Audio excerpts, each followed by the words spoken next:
സ്ത്രീ ഒരു വീഡിയോ ഇട്ടിട്ടുണ്ടായിരുന്നു ലൈവ്. അതില് ഞാനത് യൂട്യൂബിൽ ആദർശികമായിട്ട് കണ്ടതാണ്. കണ്ട സമയത്ത് ലാസ്റ്റ് ഒരു 10 മിനിറ്റ്സില് ഈ സ്ത്രീ പറയുന്ന ഒരു കാര്യമുണ്ട്. എന്താ പറയാ, സൂര്യ ജോഡി ഓർ സൂപ്പർ ജോഡി, സൂര്യ ജോഡി എന്ന പ്രോഗ്രാമാണ്. കൊറോണയുടെ തൊട്ട് മുന്നേ ടെലികാസ്റ്റ് സൂര്യ ടിവിയിൽ ചെയ്തുകൊണ്ടിരുന്ന ഒരു പ്രോഗ്രാമാണ്. അതില് വെച്ചിട്ടൊരു ഇൻസിഡന്റ് ഉണ്ടായെന്ന് പറയുന്ന ഒരു സംഭവം ഉണ്ട്. ആ ആള് ഞാനാണ്. പക്ഷെ എനിക്കും എന്റെ വേർഷൻ പറയാനുണ്ട്. കാര്യം ഈ വീഡിയോ കാണുന്നവരെയും എനിക്ക് ഈ പേഴ്സണലി ഇവർ രണ്ടുപേരും, എനിക്ക് പേര് പറയുന്നില്ല, ആ രണ്ട് വ്യക്തികളെയും എനിക്ക് പേഴ്സണലി വലിയ താല്പര്യമൊന്നുമില്ല. പക്ഷെ ഈ പ്രോഗ്രാം തുടങ്ങുന്ന സമയത്ത് എനിക്ക് ഇവര് ഒരു നല്ലൊരു കപ്പിൾസ് അല്ലേ എന്നുള്ള രീതിയിലൊരു ഇഷ്ടം കാര്യമൊക്കെ ഉണ്ടായിരുന്നു. പക്ഷെ ഈ ഇൻസിഡന്റ് ഇപ്പൊ അവർ പറഞ്ഞല്ലോ ഇങ്ങനെ ഒരു ഇൻസിഡന്റ് നടന്നു എന്നുള്ള കാര്യം. ആ ഇൻസിഡന്റിന് ശേഷം ഞാൻ ഈ രണ്ടു പേരോടും ഞാൻ ഇവർക്ക് മുഖം കൊടുക്കാറുമില്ല. ഈ രണ്ടുപേരോടും ഞാൻ അത്ര ഇതിലുമല്ല. പക്ഷെ ഇപ്പൊ ഈ ഒരു കാര്യം വളച്ചൊടിച്ച് പറയേണ്ട ഒരു കാര്യം ഉണ്ടായിരുന്നില്ല. അന്ന് അവിടെ എന്താ ഉണ്ടായെന്ന് വെച്ച് കഴിഞ്ഞിട്ടുണ്ടെങ്കിൽ, ഈ സൂര്യ ജോഡി പറഞ്ഞ പ്രോഗ്രാം നടക്കുന്ന ആ സമയത്ത് ഇവരിപ്പോ ഈ വീഡിയോയിൽ പറയുന്നുണ്ടായിരുന്നല്ലോ, ഭയങ്കര ഹെക്ടിക് ഷൂട്ടായിരുന്നു. ഷൂട്ടിന്റെ ടയേർഡൊക്കെ വേണം ഞങ്ങൾ അടിച്ചു പൊളിക്കാൻ വേണ്ടി കള്ളുടിക്കാനും സിസർ വലിക്കാനും ഒരു പാർട്ടി. നമ്മളിപ്പോ ഹെക്ടിക് ഷൂട്ട് കഴിഞ്ഞ് ടയേർഡ് ആയി കഴിഞ്ഞാൽ കിടന്ന് ഉറങ്ങുക ചെയ്യാം.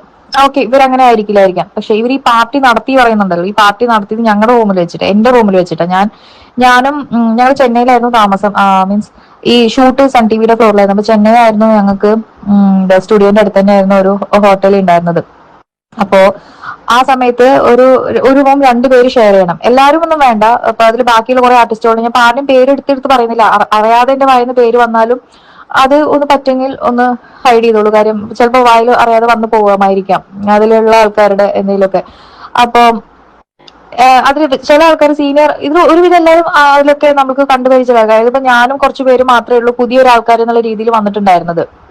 അപ്പൊ നമുക്ക് അതിൻ്റെതായ അവിടെ കുറച്ച് ബുദ്ധിമുട്ടുകളും കാര്യങ്ങളൊക്കെ ഉണ്ടായിരുന്നു. കാര്യം അവര് ഞങ്ങളുടെ റൂമിൽ പാർട്ടി വെക്കാൻ തന്നെ കാരണം അതായിരുന്നു. കാര്യം ഞാനും വേറൊരു ആർട്ടിസ്റ്റും കൂടിയായിരുന്നു റൂമിലുണ്ടായിരുന്നു, ലേഡി ആർട്ടിസ്റ്റ് തന്നെ.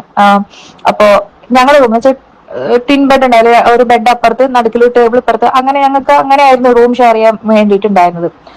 അപ്പോ ഈ പാർട്ടി അവർ ഞങ്ങളുടെ റൂമിൽ തന്നെ വെക്കാൻ, ഞങ്ങൾ സത്യം പറഞ്ഞാൽ കള്ളും കുടിക്കില്ല, സിഗരറ്റും വലിക്കില്ല, അങ്ങനത്തെ യാതൊരുവിധ ലഹരി പദാർത്ഥങ്ങളും യൂസ് ചെയ്യില്ല. ആ കുട്ടി അന്ന് യൂസ് ചെയ്തിട്ടില്ല. ഇപ്പോഴത്തെ കാര്യം എനിക്കറിയില്ല, സോറി. അന്ന് ആ കുട്ടി അത് യൂസ് ചെയ്തിട്ടുമില്ല. ഞാനും ഇന്ന് വരെ ഞാൻ ഈ ലഹരി കള്ളും കുടിക്കില്ല, സിഗരറ്റും വലിക്കില്ല, യാതൊരുവിധ അങ്ങനത്തെ പരിപാടിയും എനിക്കില്ല. എന്നിട്ടും ഞങ്ങളെ റൂം തന്നെ ചൂസ് ചെയ്തു. അത് എന്തുകൊണ്ടാന്നുള്ളത് കുറച്ച് നേരം കഴിഞ്ഞപ്പോൾ ഞങ്ങൾക്ക് മനസ്സിലായി എന്തുകൊണ്ട് ഞങ്ങളുടെ റൂം ചൂസ് ചെയ്തു എന്നുള്ളത്. കാര്യം അവരൊക്കെ സീനിയർ ആർട്ടിസ്റ്റുകൾ, അവരൊന്നും ഈ പരിപാടി അവരുടെ റൂമിലായി കഴിഞ്ഞാൽ അത്രയും അലങ്കോലാവുന്ന അവർക്ക് ബോധം ഉണ്ടായത് കൊണ്ടായിരിക്കാം. ഇവിടെ പിന്നെ ഞങ്ങള് സ്റ്റാർട്ടേഴ്സ് ആയതുകൊണ്ട് ഞങ്ങൾ നോ പറയില്ലല്ലോ. പക്ഷെ ഇന്നായിരുന്നെങ്കിൽ ഞാൻ ചിലപ്പോൾ നോ പറയുന്നതായിരുന്നു. ഞാൻ എന്തായാലും ഈ കള്ളുടിക്കും പരിപാടിയൊന്നുമില്ല. അപ്പൊ എനിക്ക് പാർട്ടിക്കും താല്പര്യമില്ല. അതുകൊണ്ട് എന്റെ റൂമിൽ വേണ്ട, നിങ്ങളുടെ റൂമിലായിക്കോന്ന് എനിക്ക് പറയാൻ ഗട്സ് ഇന്നുണ്ട്. പക്ഷെ അന്ന് ഉണ്ടായിരുന്നില്ല. ഞാൻ ഇൻഡസ്ട്രിയിൽ വന്നിട്ട് 2 കൊല്ലം ഉണ്ടായിരുന്നുള്ള ഒരു തുടക്കം ഒരു സമയമായിരുന്നു. അപ്പോ ഇവര് ഞങ്ങളുടെ റൂമിലേക്ക് ഈ പറഞ്ഞ മാതിരി ആ വീഡിയോയില് ആ ചേച്ചി പറയുന്നുണ്ടല്ലോ, ആക്ടിക് ഷൂട്ട് കഴിഞ്ഞിട്ട് ഞങ്ങൾ കള്ളും സിസറും, ജ്യൂസ് കുടിക്കുന്നവർക്ക് ജ്യൂസ് കുടിക്കാം, കള്ളു കുടിക്കുന്നവർക്ക് കള്ളു കുടിക്കാം, സിസർ, അയ്യോ സിസർ അല്ലാതെ വേറെ ഒന്നും ഇല്ല കേട്ടോ, ഇനിയിപ്പോ അത് സിസർ എന്ന് പറഞ്ഞുകൊണ്ട് തെറ്റിദ്ധരിക്കേണ്ട, ഇത് എന്നെ കൊണ്ട് പറയിപ്പിക്കുകയാണ് കേട്ടോ. ഞാൻ ലിറ്ററലി പറയാൻ ഇതെന്നോട് പറയിപ്പിക്കുകയാണ്. ഒന്നും ഞാൻ പറയണ്ടെന്ന് വിചാരിച്ചാൽ ഇങ്ങനെ ഒരു കാര്യം എടുത്തുകൊണ്ട് മാത്രം പറയണം. ഇതിപ്പോ ഞാൻ ഇതാകെ എന്റെ വീട്ടിൽ വന്നപ്പോ എന്റെ അമ്മയുടെ അടുത്തും അച്ഛന്റെ അടുത്തും എന്റെ കുറച്ച് ക്ലോസ് ഫ്രണ്ട്സിന്റെ അടുത്തും നാട്ടിലുള്ള ഫ്രണ്ട്സിന്റെ അടുത്തും ഞാൻ ഈ സംഭവങ്ങളൊക്കെ അന്നേ പറഞ്ഞിട്ടുണ്ട്.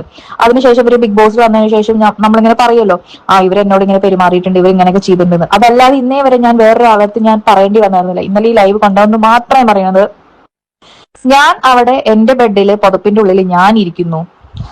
അപ്പുറത്ത് എന്റെ ഞങ്ങൾ റൂം ഷെയർ ചെയ്യുന്ന മറ്റേ കുട്ടി അപ്പുറത്തിരിക്കുന്നു. ആ കുട്ടി ഒരു സീരിയൽ ചെയ്യുന്ന കുട്ടി തന്നെയാണ്, എനിക്ക് പേര് കറക്റ്റ് അറിയില്ല. അവളും അവിടെ ഇരിക്കുന്നു. ഞങ്ങൾ രണ്ടുപേരും ഇത് യൂസ് ചെയ്തില്ല. ബാക്കി എല്ലാവരും വലിക്കുന്നുണ്ട്, കുടിക്കുന്നുണ്ട്, എല്ലാ പരിപാടിയും ചെയ്യുന്നുണ്ട്.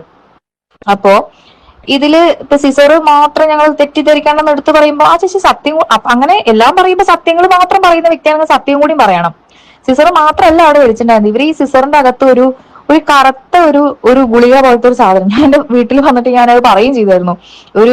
ഇപ്പൊ നിങ്ങളടുത്ത് പറയുകയും പറയാം, ആയുർവേദ ഗുളിക പോലത്തെ ഒരു കറുത്ത ഗുളിക. ഞാൻ ഇവിടെ വീട്ടിൽ പറഞ്ഞിരുന്നു ഇവരെന്തോ ഒരു ആട്ടുകട്ടം പോലൊരു സാധനം കൊടുത്തിട്ട് ഈ നന്നായി പൊടിച്ചിട്ട് സിസർ തുറന്ന് സിസറിന്റെ ഉള്ളിൽ ഇട്ട് വീണ്ടും ചുരുട്ടിയിട്ടാണ് ഇവർ മാറി മാറി വലിച്ചിട്ടുണ്ടായിരുന്നത്. റൂം മൊത്തം ഈ പറഞ്ഞ മാതിരി ഫുൾ ലൈറ്റ്സ് ഒക്കെ ഓഫ് ചെയ്ത് DJ ലൈറ്റ് പോലെ ഇട്ട് ബ്ലൂടൂത്ത് കണക്ട് ചെയ്ത് അവിടെ അവരുടെ ഈ പറഞ്ഞ മാതിരി അടിച്ചുപൊളി തന്നെ ആയിരുന്നു. കള്ളുകൂടിയും സിഗരറ്റ് വലിയും ഡാൻസും കൂത്തും തന്നെ ആയിരുന്നു. ഞങ്ങൾക്ക് ഇതിന് താല്പര്യമില്ലാതെ ഞങ്ങൾ അതിലേക്ക് അത്ര ആ ഒരു വൈബ് അല്ലാത്തതുകൊണ്ട് ഞങ്ങൾ മാറി ഞങ്ങളുടെ ബെഡിൽ ഞങ്ങൾ ഇരിക്കുകയായിരുന്നു. ഈ പറയുന്ന വ്യക്തി, ഈ ആള് എന്നെ നിർബന്ധിക്കുന്നുണ്ട്, കള്ളു കുടിക്കാൻ വേണ്ടി നിർബന്ധിക്കുന്നുണ്ട്, സിഗരറ്റ് വലിക്കാൻ വേണ്ടി നിർബന്ധിക്കുന്നുണ്ട്. അവിടെ ബെഡിൽ ഇരിക്കുമ്പോൾ എന്നെ കള്ളു കുടിക്കാനാണ് നിർബന്ധിക്കുന്നുണ്ടായിരുന്നത്. ഞാൻ പറഞ്ഞു എനിക്ക് താല്പര്യമില്ല, ഞാൻ കുടിക്കാറില്ല, ഞാൻ കുടിക്കാത്ത വ്യക്തിയാണ്, എനിക്ക് താല്പര്യമില്ല. അപ്പൊ പൊതുവെ ഇവർ ഈ പാർട്ടിയിൽ നിർബന്ധിക്കണം, ഞാൻ പറഞ്ഞു എനിക്ക് താല്പര്യമില്ല, എനിക്ക് ഇഷ്ടമല്ല, അങ്ങനെ ഒഴിവാക്കി വിട്ടു. അത് കഴിഞ്ഞിട്ട് കുറെ നേരം ഇവർ ഇതന്നെ ഇവരുടെ പരിപാടി ഉണ്ടായിരുന്നത്. ഈ എന്താണ് പറയാ, ഈ ഈ പറയുന്ന ഈ ചേട്ടനും ചേച്ചിയും കെട്ടിപ്പിടിക്കുന്നു, അവരുടേതായ റൊമാൻസ് മൂലയ്ക്ക് നടക്കുന്നു. ഈ പറഞ്ഞ ഹസ്ബൻഡും വൈഫ് തന്നെ കേട്ടോ, ഈ പറയുന്ന സോക്കോളുടെ ഹസ്ബൻഡ് വൈഫിന്റെ കാര്യമാണ് പറയുന്നത്. അവരത് ചെയ്യുന്നു, ഇത് ചെയ്യുന്നു, നമ്മളിതൊക്കെ കാണുന്നുണ്ട്, നമ്മൾ നിസ്സംഗ ജീവി പോലെ ഇരിക്കുക. കാര്യം നമുക്കൊന്നും പറയാനുള്ള വോയിസ് അന്ന് ആയിട്ടില്ല, കാര്യം അവരൊക്കെ വലിയ ആർട്ടിസ്റ്റ് എന്നുള്ള രീതിയായിരുന്നു. അതിനുശേഷം കുറച്ചു നേരം കഴിഞ്ഞപ്പോൾ ഞാൻ ബാത്റൂമിന്റെ അവിടേക്ക് പോകേണ്ട ആവശ്യം. ഇവര് അത് പറയട്ടോ, സിസർ വലിക്കുന്നത് ഇവര് റൂമെന്നല്ലേ, സിസർ വലിക്കുന്നത് ഇവര് ബാത്റൂമിന്റെ അകത്താട്ടോ എല്ലാവരും. കാര്യം അത് പുക വരണ്ടാന്ന് കരുതിയിട്ടായിരിക്കും. അതുകൊണ്ട് തന്നെ ഇവര് ബാത്റൂം കയറും, ഡോർ അടയ്ക്കും, സിഗരറ്റ് വലിക്കും. ആവശ്യക്കാരെ ഇറങ്ങും, പുറത്ത് മീൻസ് പുറത്തേക്ക് വരും, അകത്തേക്ക് പോകും, സിഗരറ്റ് വലിക്കും. അങ്ങനെയായിരുന്നു ഇവരെ പരിപാടി ഉണ്ടായിരുന്നത്. അപ്പോ ഞാൻ ബാത്റൂം പോവാൻ വേണ്ടിയിട്ട് ഞാൻ ജസ്റ്റ് ആ ഭാഗത്തേക്ക് ഒന്ന് പോയതാ. ഡോർ ഫുൾ മലത്തി കിടക്കുക കേട്ടോ, എന്ന് വെച്ചാൽ ഡോറൊന്നും ക്ലോസ് ആയിട്ടില്ല, ഫുൾ മലന്ന് കിടക്കാണ്. കാര്യം ഒരു ബാത്റൂമിൽ ഇതൊന്ന് വലിക്കുകയാണ്, ഫുൾ പുകയാണ്, നമ്മളൊരു കോടമഞ്ഞ് പോലെ പുക കെട്ടി കിടക്കുകയാണ്. സോറി, പേര് വായിൽ വരുന്നുണ്ട് ഒന്നതാണ്. ഈ പറയുന്ന വ്യക്തി ഡോറിന്റെ അടുത്താണ്, ഡോറിന്റെ കറക്റ്റ് ഡോറിന്റെ അവിടെയാണ് നിന്നിട്ട് ഇങ്ങനെ വലിക്കുന്നത്. അപ്പൊ ഞാൻ അവിടേക്ക്, ഈ ഡോറിന്റെ പുറത്താണ് ഞാൻ നിൽക്കുന്നത്. ഒരു റൂം, ഒരു സ്യൂട്ട് റൂം പോലും നോർമൽ ഒരു റൂമാണ്. 2 ബെഡും ആ ബെഡിനോട് ചേർന്നിട്ട് തന്നെ ഒരു അലമാരയും മിററും ഈ പറഞ്ഞ ബാത്റൂമും. ഒരാൾക്ക് ഒരു ഹോട്ടൽ റൂം ആലോചിച്ചാൽ കിട്ടും എങ്ങനെയാണെന്നുള്ളത്. അപ്പോ ഈ അവിടെ ഞാൻ ഈ വാർഡ്രോബിന്റെ അവിടെ എത്തിയെന്ന് തന്നെ മനസ്സിലായി, എനിക്ക് ബാത്റൂം പോകാൻ പറ്റണ അന്തരീക്ഷം അല്ല അവിടെയെന്ന് എനിക്ക് മനസ്സിലായി. അവരാണെങ്കിൽ കണ്ടിറങ്ങി പുറത്തേക്ക് ഇറങ്ങുന്നുമില്ല, നമ്മൾക്കൊന്നും മാറി തരുന്നുമില്ല. അപ്പൊ കള്ളു കയറ്റി ചെന്ന് കഴിഞ്ഞാൽ ചിലവർക്ക് ഒത്തിരി സ്നേഹം പ്രകടനം കൂടുതലോ. അതുവരെ ഞാൻ പറയാം, അതുവരെ കണ്ട ഒരു വ്യക്തി പറയുന്നത് ഈ ആളെയല്ല. ഇതുവരെ മോശമായിട്ട് ആ ഒരു നിമിഷം വരെ, അല്ലെങ്കിൽ ആ ഒരു ദിവസം വരെ, കുറച്ച് ദിവസങ്ങളിൽ ഞങ്ങൾ പ്രാക്ടീസ് സെഷനും ഷൂട്ടിന്റെ ഇടയിലൊന്നും മോശമായി പെരുമാറിയിട്ടുള്ള ഒരു വ്യക്തിയുമല്ല. അതുകൊണ്ട് തന്നെ നമ്മൾ അത്രയും കോൺഷ്യസ് ആവൂല. നമ്മള് അങ്ങനെ പെട്ടെന്ന് നമ്മള് ഇങ്ങനെ ഒരു ഇൻസിഡന്റ് വരുമ്പോ നമ്മളൊന്നും എന്താ പറയാ, നമുക്ക് ഒരു ഞാൻ എങ്ങനെ ഇപ്പൊ പറയാൻ എനിക്കറിയില്ല. നമ്മൾ നോട്ടീസ് ചെയ്യുന്ന ഒരു വ്യക്തിയല്ല, നമ്മളടുത്ത് ഇങ്ങനെ ബിഹേവ് ചെയ്യും. അപ്പൊ സൂക്ഷിക്കാൻ ഇയാളടുത്ത് തോന്നിപ്പിക്കുന്ന ഒരു ക്യാരക്ടർ ആയിരുന്നില്ല അതുവരെ എന്നോട്. ആ സമയത്ത് ഈ ഞാനും വിചാരിച്ച് കള്ളു വയറ്റിൽ ചെന്നതിന്റെ കള്ളും പുറത്തുള്ള കിക്കായിരിക്കും വിചാരിച്ചു. ചിലവർക്ക് അങ്ങനെ ഉണ്ടാവുമല്ലോ, കള്ളു വയറ്റി ചെന്ന പിന്നെ ഒടുക്കത്തെ സ്നേഹപ്രകടനം കാര്യങ്ങളായിരിക്കും. അപ്പൊ ഞാൻ ഇപ്പുറത്ത് നിൽക്കുക, ഏകദേശം മനസ്സിലായി ബാത്റൂം പോകാൻ പറ്റാത്ത അവസ്ഥയാണ്. അപ്പൊ ആളെന്നോട് സിഗരറ്റ് വലിക്കാൻ നിർബന്ധിക്കുക, നിർബന്ധം. ഞാൻ വലിക്കൂല.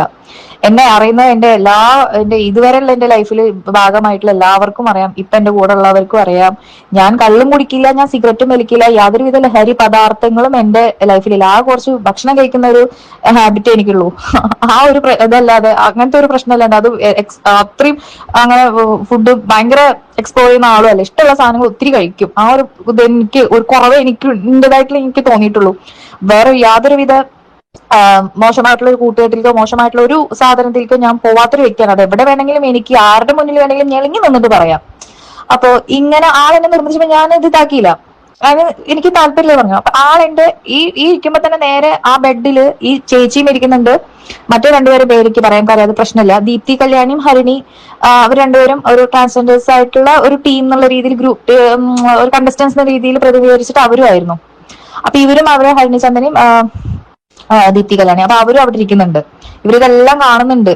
ഇയാളെന്നോട് ഇങ്ങനെ എന്താ പറയാ, കിക്ക് അടിച്ചിട്ട് ഇങ്ങനെ ഇത് വലിക്കൂ, നീ ഒന്ന് ട്രൈ ചെയ്യുന്ന പറഞ്ഞൊക്കെ കാണുന്നുണ്ട്. അപ്പൊ ഷെയ്ക്കിന്റെ കാരണമാര് എന്റെ കൈ ഇങ്ങനെ പിടിച്ചു.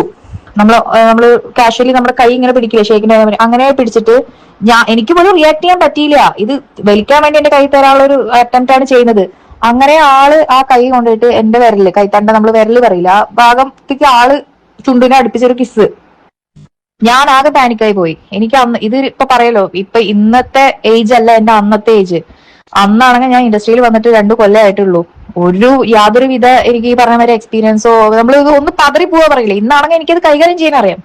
ഇന്നാണെങ്കിൽ ഞാൻ അവരുടെ അടുത്ത് മുഖത്ത് നോക്കി പറയും, ഒന്നാമത്തെ ഇത്ര വലിയ ആർട്ടിസ്റ്റുകളാണെങ്കിലും ഞങ്ങൾക്ക് പാർട്ടിയിൽ ഞങ്ങൾ എന്തിനും കള്ളു പിടിക്കില്ല, അപ്പൊ നിങ്ങൾ വേറെ ആരുടെങ്കിലും റൂമിൽ അത് കണ്ടക്ട് ചെയ്തോളൂ എന്ന് പറയാനുള്ള ഗട്സ് ഇന്ന് എനിക്കുണ്ട്. പക്ഷെ അന്ന് അത് ഉണ്ടായിരുന്നില്ല. അന്ന് അവര് നമ്മുടെ റൂം ചൂസ് ചെയ്ത് നമ്മുടെ റൂമിൽ വന്ന് ഇതാക്കി. അപ്പൊ അന്നത്തെ ഒരു സിറ്റുവേഷൻ പറയില്ലേ, ഞാൻ തന്നെ ആകെ പാനിക്കായി പോയി. സത്യം നമ്മൾ പറയും, നമ്മൾ പ്രതികരിച്ചൂടെ, അപ്പൊ തന്നെ അടിച്ചൂടെ, അപ്പൊ തന്നെ ഇഷ്യൂ. പക്ഷെ നമ്മൾ വിചാരിക്കാത്തൊരു വ്യക്തി നമ്മളെ അടുത്ത് പെട്ടെന്ന് ഇങ്ങനെ ചെയ്യുമ്പോ നമ്മൾ തന്നെ ഒന്ന് ഇതായിപ്പോവും. കള്ളു കുടിച്ചിട്ടുള്ളതായിരിക്കോ, ഇതെന്താ ഇങ്ങനെ, അങ്ങനെ ഒരു സിറ്റുവേഷൻ ആയിപ്പോയി. ഞാൻ ആകെ പതറിയിട്ട് ഞാൻ നേരെ ഇവരെടുത്ത് ദീപ്തി, ഈ ഹരിണി ഇവരടുത്തേക്ക് ഞാൻ വന്ന് ഓൺ ദ സ്പോട്ട് ഈ ചേച്ചി നേരെ ബാത്റൂമിൽ കയറി ഡോർ അങ്ങോട്ട് ക്ലോസ് ചെയ്തു. ഇത് കണ്ടു, ഇവര് കണ്ടു മിററിലൂടെ, ഈ സാധനം കണ്ടു. ഈ സാധനമാണ് കണ്ടത്. ഇവരുടെ ഭർത്താവ് എന്നോട് മിസ്ബിഹേവ് ചെയ്യുന്നതാണ് ഇവർ കണ്ടത്. അല്ലാണ്ട് ഇവർ അതിൽ പറയുന്നുണ്ടല്ലോ, ഫ്രഞ്ച് കിസ് ചെയ്തു, കെട്ടിപ്പിടിച്ച് നിന്നു ബാത്റൂമിന്റെ അകത്ത്. ബാത്റൂമിന്റെ അകത്ത് ഞാൻ അതിന്റെ കട്ടിളപ്പടി ഞാൻ കാല് വെച്ച് കടന്നിട്ടില്ല. അതിന്റെ അകത്തേക്ക് ഞാൻ പുറത്താ നിന്നുണ്ടായിരുന്നു. കാര്യം അകത്ത് കയറാൻ പറ്റാത്ത സിറ്റുവേഷൻ ആയിരുന്നു അവിടെ. എന്നിട്ട് ഇത്രയും വ്യക്തമായിട്ട് കണ്ടു എന്ന് ഇവർ പറയുന്നുണ്ട്. ബാത്റൂം കയറി ഇവർ കഥ കടച്ചു, എന്താ പിന്നെ അതിന്റെ അകത്ത് നടന്നെന്ന് അറിയില്ല. പിന്നെ ഈ ചേച്ചി ഡോർ തുറന്ന് ഹൈ ഹൈ പറഞ്ഞിട്ട് ഭയങ്കര എന്താ പറയാ, ഒന്നും സംഭവം നടക്കാത്ത മാതിരിയാണ് ചില്ല് ചെയ്ത് ഡാൻസും കളിച്ച് വന്ന്. ഈ ആള് പിന്നെ നനഞ്ഞ പടക്കം പോലെ വന്ന്. പിന്നെ ആള് സൈലന്റാ, പിന്നെ ആള് മിണ്ടുന്നില്ല, കോഴി പിടിച്ച വെള്ളത്തിൽ മുക്കിയ പോലുള്ള അവസ്ഥ. അങ്ങനെയാണ് ആ ഒരു സംഭവം ഉണ്ടായിരിക്കുന്നത്. അതിനുശേഷം ഞാൻ കുറച്ചു നേരം അവിടെ നിന്നിട്ടുള്ളൂ. കാര്യം ഇതൊരു ഇഷ്യൂ എന്ന് വെച്ചാൽ ആ ചേച്ചി എന്നോടൊന്നും ചോദിക്കാനോ പറയാനോ ഒന്നും വന്നിട്ടില്ല.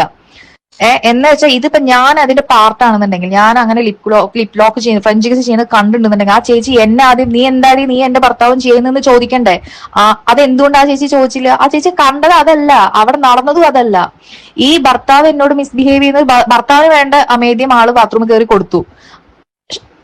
എന്നിട്ട് ആള് പുറത്തു വന്നു. കുറച്ചു നേരം കഴിഞ്ഞ് ഒരു 5 മിനിറ്റ് കഴിഞ്ഞതും ഞങ്ങളുടെ റൂമിൽ നിന്ന് ഇറങ്ങി. ഞങ്ങളുടെ റൂം അവർക്ക് വിട്ടുകൊടുത്തിട്ട് ഞാനും എന്റെ റൂംമേറ്റ് ആ പെൺകുട്ടിയും കൂടി ദീപ്തി ഹരിണിയും പറഞ്ഞു, മക്കളെ നിങ്ങൾ ഒരു കാര്യം ചെയ്യേ, നീ ഞങ്ങളുടെ റൂമിൽ പോയി, നിങ്ങൾ ഞങ്ങളുടെ റൂമിൽ പോയി കിടന്ന് ഉറങ്ങിക്കോ പറഞ്ഞിട്ട് അവരുടെ റൂമിന്റെ കീ തന്നിട്ട് ഞങ്ങൾ അവരുടെ റൂമിൽ ആക്കി. ഇവര് ഇവിടെ എന്താ ചെയ്തോട്ടെ എന്നുള്ള രീതിയിൽ ഞങ്ങൾ എന്നിട്ട് അവിടെ റൂം പോയിട്ട് ഞാൻ ഇരുന്ന് കരയായിരുന്നു റൂമില്. ഞാൻ എന്റെ വീട്ടിലേക്ക് ഞാൻ വിളിച്ചിട്ട് കാര്യം പറഞ്ഞിട്ടുണ്ടായിരുന്നു. അപ്പൊ തന്നെ പറഞ്ഞിട്ടില്ല, പേടിച്ചിട്ട്. കാര്യം ആ നേരത്തെ ഇവര് പേടിക്കണ്ടാച്ചിട്ട് ഞാൻ അത് കാര്യം അത്യാവശ്യം നല്ല ലേറ്റ് ആയിട്ടായിരുന്നു. പക്ഷെ ഞാൻ എന്റെ ഫ്രണ്ടിനെ ഞാൻ അപ്പൊ തന്നെ വിളിച്ചു പറഞ്ഞു, അങ്ങനെ ഒരു കാര്യം ഉണ്ടായി, എനിക്ക് ആകെ എന്തോ പോലെ ഉണ്ട് പറഞ്ഞപ്പോ നീ പേടിക്കണം, റീ എന്താണ് ഇപ്പൊ അങ്ങനെയെന്നൊക്കെ പറഞ്ഞിട്ട് അവൻ ആശ്വസിപ്പിച്ചു. സാറിന്റെ മകനായിരുന്നു എന്റെ ഡാൻസ് പാർട്ണർ ആയിട്ടുണ്ടായിരുന്നത്. നീ പാട്ട് മിക്സ് ചെയ്യാൻ പുറത്തു പോയിരിക്കായിരുന്നു പെർഫോമൻസിന്റെ. ഇനി വന്നിട്ട് ഞാൻ പൊതുവെ ആ സമയത്തൊന്നും അത്ര വലിയ രസത്തിലും കൂടിയല്ല, എപ്പോഴും ഞങ്ങൾ ഒന്നും രണ്ടും പറഞ്ഞ് ഡാൻസിന്റെ കാര്യത്തിൽ തെറ്റിലും പിടിക്കില്ല. പക്ഷെ ഇനി വരെ വന്നിട്ട് നിനക്ക് എന്നെ ഒന്നും വിളിക്കാതില്ല, ഇത്രയും പ്രശ്നം ഉണ്ടായ സമയത്ത് നീ അവിടെ ഒന്നും, ഞാൻ അവരുടെ കൂടെ ഒന്നും പോയി ഇതാക്കണ്ട, നീ ഇവിടെ ഇരുന്നോ പറഞ്ഞിട്ട് അവൻ പറഞ്ഞ വാക്കിൽ ഞാൻ അത്രയും സങ്കടപ്പെട്ടിരിക്കുന്ന സമയത്താണ് ഓരോരുത്തർ ആശ്വാസവാക്ക് പറയില്ലേ. അതുകൊണ്ട് ഈ ചേച്ചി പറഞ്ഞല്ലോ, ചേച്ചി ജിഷിനേട്ടൻ കണ്ടു. ഇവരുടെ പേരും ഞാൻ പറയട്ടോ, കരാ ചേച്ചി പേര് പറഞ്ഞുകൊണ്ട് ജിഷിനേട്ടനും പ്രമോദേട്ടനുമാണ് കണ്ടു. അവര് എന്താണ് ഓപ്പൺ ആയിട്ട് അവരൊരു വീഡിയോ ചെയ്യാൻ അവര് റെഡിയാണ് എന്ന് പറഞ്ഞ വോയിസിൽ തന്നെ ചേച്ചി അപ്പുറത്ത് പറയുന്നുണ്ട്, നീ മറ്റേ ആളെ പേടിച്ചിട്ട് ഇനി വരാതിരിക്കുകയാണാവോ എന്നും പറയുന്നുണ്ട്. ഞാൻ ഈ രണ്ടുപേരെ, ഞാൻ ജിഷ്ണേട്ടനെയും പ്രമോദേട്ടനെയും കോൺടാക്ട് നമ്പർ എന്റെ അടുത്തുണ്ട്. ഒരു കുഴപ്പമില്ലാത്തൊരു സൗഹൃദ ബന്ധവും ഞങ്ങൾ തമ്മിലുണ്ട്. ഞാൻ രണ്ടുപേരെയും രാവിലെ ഞാൻ വിളിച്ചിട്ടുണ്ടായിരുന്നു. രണ്ടുപേരും എന്നോട് പറഞ്ഞിട്ടുണ്ടായിരുന്നത്, ഒരിക്കലും ഞങ്ങൾ അങ്ങനെ പറഞ്ഞിട്ടില്ല, അവൾക്ക് ഭ്രാന്താണ്, ഞങ്ങൾ അങ്ങനെ ആ കാര്യത്തില് ഞങ്ങൾ അതിന് എന്താന്ന് പോലും അറിഞ്ഞിട്ടില്ല. സോറി, എന്റെ പേര് ഞാൻ തന്നെ പറഞ്ഞു, സോറി. നീ അവിടെ ഞങ്ങളിത് യൂസ് ചെയ്യുമ്പോഴും കൂടി നീ അവിടെ യൂസ് ചെയ്യാതെ നീ അവിടെ ഒരു മൂലക്ക് ഇരിക്കുകയായിരുന്നു. അതൊക്കെ ഞങ്ങൾക്ക് അറിയണ കാര്യം തന്നെയാണ്. ഞാൻ പറഞ്ഞ ആൾ എന്നോട് മിസ്ബിഹേവ് ചെയ്ത് നിങ്ങൾ കണ്ടിട്ടുണ്ടായിരുന്നു ചോദിച്ചപ്പോ അതും അവർക്ക് വ്യക്തമായിട്ട് അവരത് പറയുന്നില്ല. പക്ഷെ ഞാൻ ഇങ്ങനെ ചെയ്തിട്ടില്ലാന്നും ഞാന് ഈ ഒരു കാര്യത്തില് ഇവര് ഇങ്ങനെ കണ്ടു, ഇവരോട് കാണിച്ചു കൊടുത്തു, ഒരു ഇൻവോൾവ്മെന്റ് അവർക്കും ഇല്ലാന്നും അവരെന്നോട് രാവിലെ പറഞ്ഞു. രണ്ടുപേർക്കും ഞാൻ വിളിച്ചു.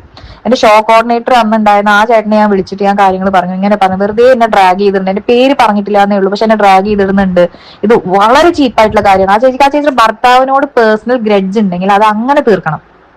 അല്ലാതെ ഷോയില് ഉണ്ടായ എന്നോട് ആ ചേച്ചിക്ക് എന്ത് ദേഷ്യാന്ന് എനിക്കറിയില്ല. ഞാൻ ആ ചേച്ചി അതിലൊരു വീഡിയോ ഇട്ടിട്ടുണ്ടായിരുന്നില്ലേ, അതില് കുറെ പേരെ കാര്യം പറഞ്ഞിട്ട് 17 വയസ്സുകാരിയായ പെൺകുട്ടിയുടെ, അതൊരു പോക്സോയിൽ പെടുന്ന കാര്യമാണ്.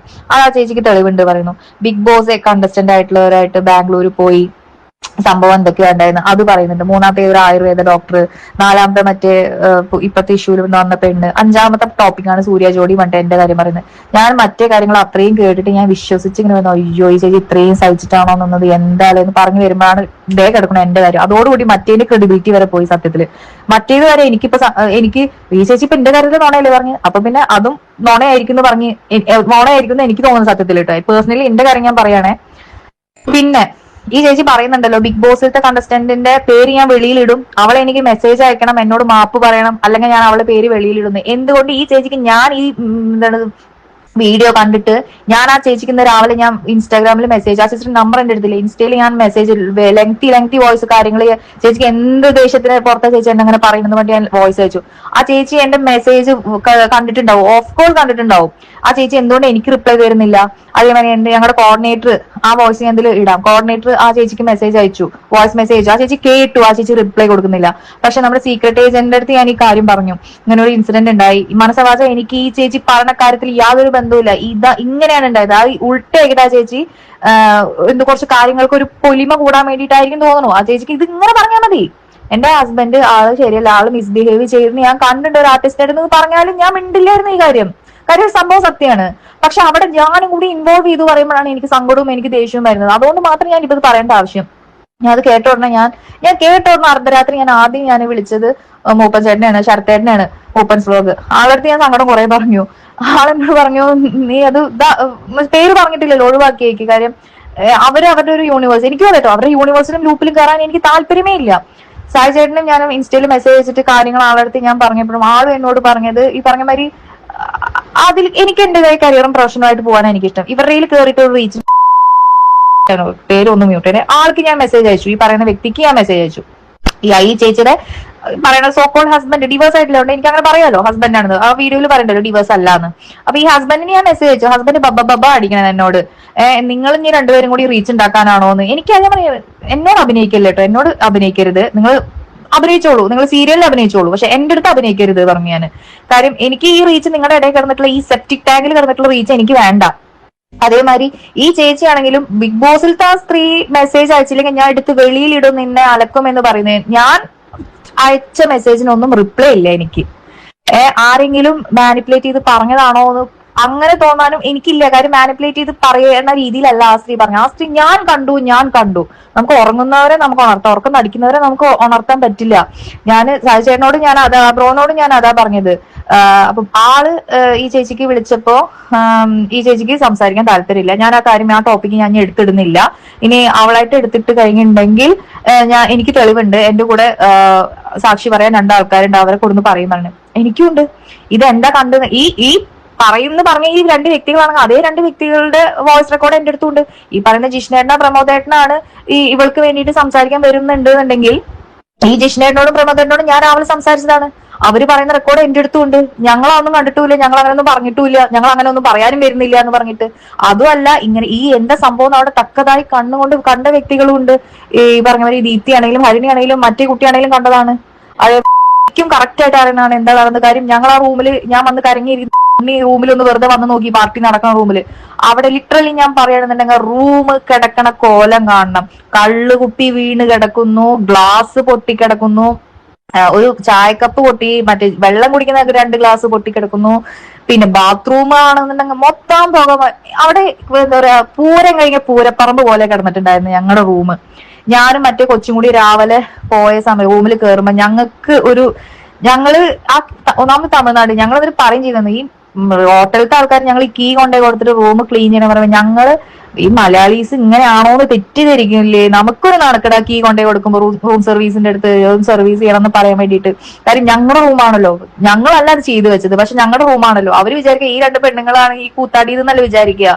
എനിക്കിതൊന്നും പറയുക ബാക്കിയുള്ളവർക്ക് എന്നോട് എന്തിനും ഒന്നും തോന്നിയിട്ട് കാര്യമില്ല. കാര്യം എനിക്കിതൊക്കെ പറയേണ്ട അവസ്ഥ വന്നോണ്ടാണ്. അവിടെ ബാക്കി എൻജോയ് ചെയ്തവരെയോ ഒന്നും ഞാൻ കുറ്റപ്പെടുത്തല്ല. അതൊക്കെ അവരുടെ എൻജോയ്മെന്റ്. അവർ കള്ളു കുടിക്കുകയെ, അവര് സിഗരറ്റ് വലിക്കുകയെ, അവര് കഞ്ചാവടിക്കുകയെ എന്താച്ചാ ചെയ്തോട്ടെ. പക്ഷെ ഒന്നും ചെയ്യാതെ നമ്മൾ ഇതിൽ കൊണ്ട് ഡ്രാഗ് ചെയ്ത് ഇടരുത്.